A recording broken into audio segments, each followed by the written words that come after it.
When I studied abroad in Japan, I made so many precious friends and so many great memories, like this, and this, and this, and this, and all of these. And it's all thanks to the Gilman Scholarship. And that's why today I'm going to show you guys about how you can apply to the Gilman Scholarship and all the details that you need to know without having to weed through huge blocks of text. So if you want to know how you can get up to $8,000 in scholarship funding for study abroad and have amazing adventures in your destination of choice like I did in Japan, then stay tuned. Hi friends, and welcome to my channel TokyoViolet, where you can learn all about travel, study abroad, life in Japan, and learning Japanese. My name is Violet, and I'm a recent graduate of the University of Washington and a past recipient of the Gilman Scholarship. Today I'm here to explain the basic details of the Gilman Scholarship, eligibility, how to apply, and the benefits of studying abroad, featuring my personal experiences in Japan. So the first point we're going to be going over today is the basic details of the Gilman Scholarship. So the Gilman Scholarship is a scholarship designed to provide funding for people who lack the financial means in order to study abroad. This is so that we as students can gain the skills that we need in order to maintain things like national security and international competitiveness here in the US. We can gain those skills through study abroad. There are two awards that you can receive through the Gilman Scholarship. There is the Gilman Scholarship Award, and there is also an additional Critical Need Language Award. The Gilman Scholarship Award offers up to $5,000 per academic year, and this is based on your financial aid information as well as the study abroad costs. So the general rule here is that if you have more need for aid and you are receiving the full amount for the Pell Grant in your financial aid, you're more likely to receive the entire benefit, the entire $5,000 of this award. Now if you're studying a language that's considered a critical need language, you can also apply for an additional award called the Critical Need Language Award. You can apply for the Critical Need Language Award by submitting an additional essay through the online application, and you can win up to an additional $3,000 per academic year. So if you're not sure if the language that you're studying right now is a critical need language or not, I'm going to list all of the critical need languages here so that you'll be able to tell.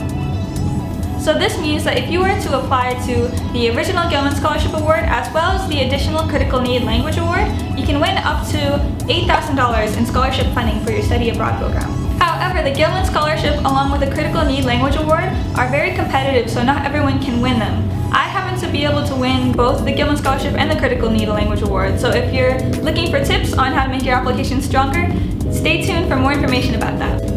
Now we'll be moving on to the second portion, which is eligibility. So for the next portion, we're going to run through all of the Gilman Scholarship eligibility requirements and kind of go through some of the little confusing parts about each requirement. In order to be eligible for the Gilman Scholarship, you must be a citizen of the United States, an undergraduate student, or in other words, pursuing your associate's or your bachelor's degree, which is a 2-year or a 4-year degree, and that can be in community college or university. In good standing, attending a school in the United States. However, the Gilman Scholarship doesn't have a minimum GPA that they list. So if you are kind of struggling and you don't have the best grades, but you're still very passionate and you have a lot of ideas and you really want to go out and do the study abroad thing, then I really encourage you to apply anyway. You can kind of reword your struggles that you've had in the past and show how they've made you grow as a person. You must be receiving a Pell Grant from financial aid either at the time of application or during your study abroad. So the reason for this is, like I mentioned before, the Gilman Scholarship is a scholarship designed for people who don't have the financial means to study abroad without extra additional help. So if you're getting this financial aid, then that shows that you don't have necessarily what it takes financially to study abroad. If you are financially struggling and you don't have financial aid, I recommend you to go and apply it as soon as you possibly can. You must be either in the process of applying to or already accepted for a study abroad program, and that study abroad program must be at least 2 weeks for community college students or at least 3 weeks for university students. The credits that you get in the study abroad program must be transferable to your original college here in the United States. Your study abroad target destination must be at the travel advisory level of either 1 or 2. So travel advisory level is a system to indicate how safe an area is. There are 5 levels in total. 1 and 2 are the safest levels, 3 is reconsider traveling here, and 4 and 5 are considered don't travel here. The thing about the travel advisory level is that it can change at any time. Say that you were going to Japan and suddenly the travel advisory level shifted to a 3 or a 4 due to other political things or something is going on there. That means that you aren't able to go there anymore. Travel advisory levels can be applied to countries but also cities themselves. So even if your destination is a 1 or a 2, if it resides within a larger country or a larger area that's considered 3, 4, or 5, that means that you are unable to qualify for the Gilman Scholarship for this location. If something happens that your destination ends up changing from a 1 or a 2 to a 3, 4, or 5, then the Gilman Scholarship will work with you personally to help you find a new program in a place that's considered safe. And you must not be a past recipient of the Gilman Scholarship, meaning you can only receive the scholarship one time. Alright, so next we're going to talk a little bit about the application process. So one thing that I thought was a little bit confusing when applying for the Gilman Scholarship is knowing exactly when you should be applying for the scholarship. You'll need to choose an application cycle based on when your study abroad program starts. Generally, the application period will line up anywhere from 4 to 15 months before the start of your program, which you can see visually in these charts that I found on the Gilman Scholarship website. You can start your application right away right here on the Gilman Scholarship website. I recommend that you start as soon as possible just because there's a lot of online paperwork that you're going to have to do.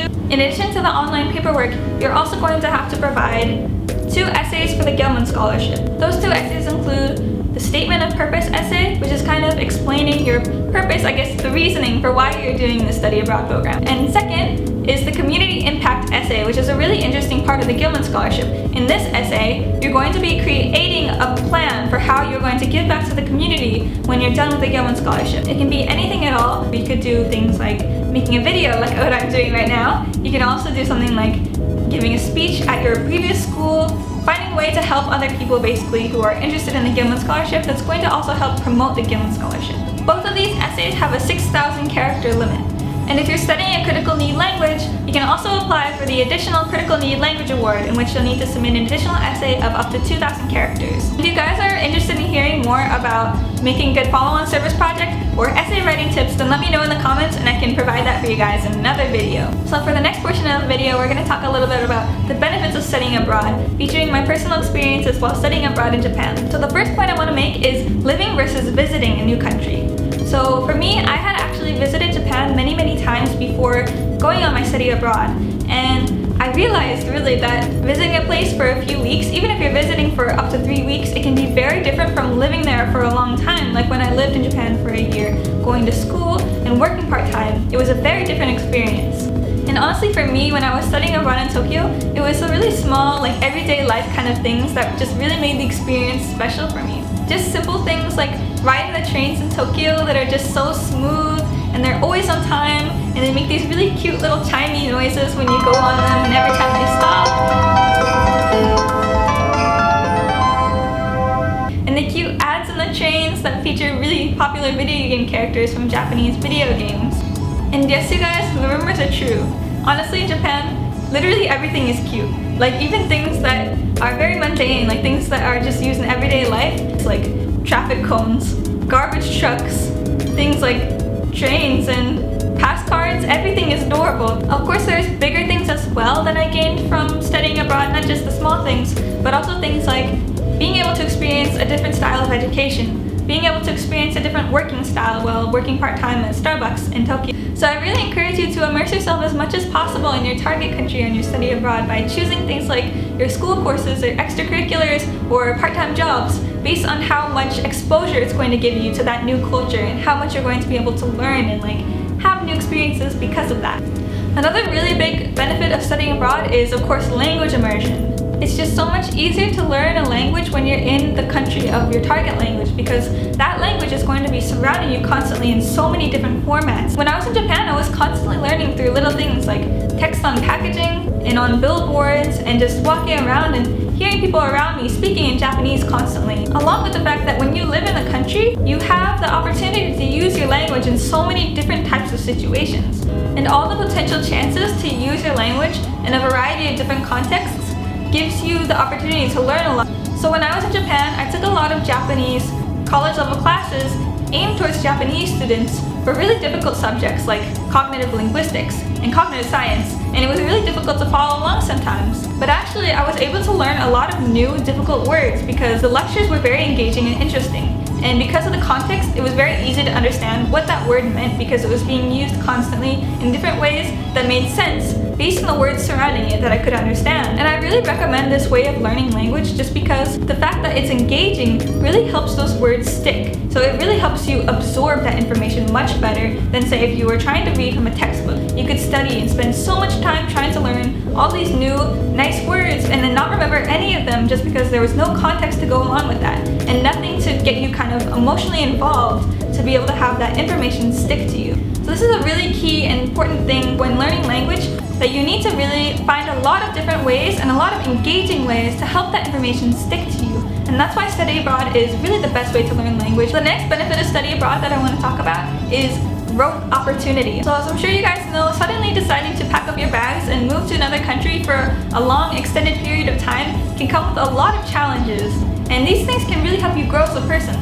Things like culture shock, adjusting to living in a new country, language barrier, and just budgeting as well. However, with every challenge comes a really great growth opportunity, and I really feel like I was able to grow at like such a fast rate because of these challenges that I faced.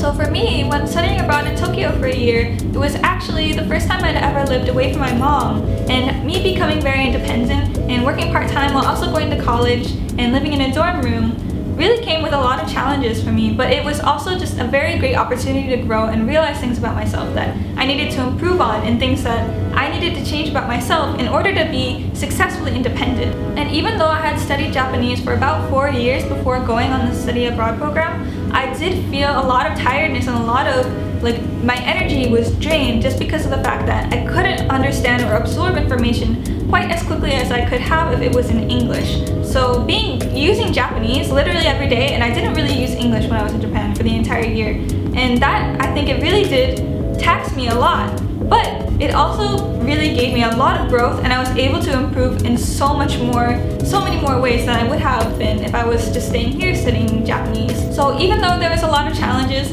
each challenge taught me so much that I'm just so grateful, and I hope that you can also enjoy the challenges that you face while studying abroad, because challenges equal growth.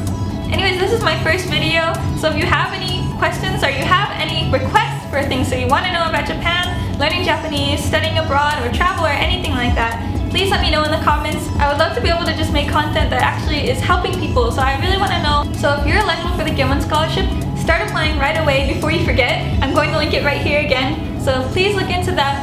Also, don't forget to like and subscribe and leave a comment if there's anything else that you're curious about. はい、以上です。今日の動画見ていただきありがとうございました。はい、バイバイ。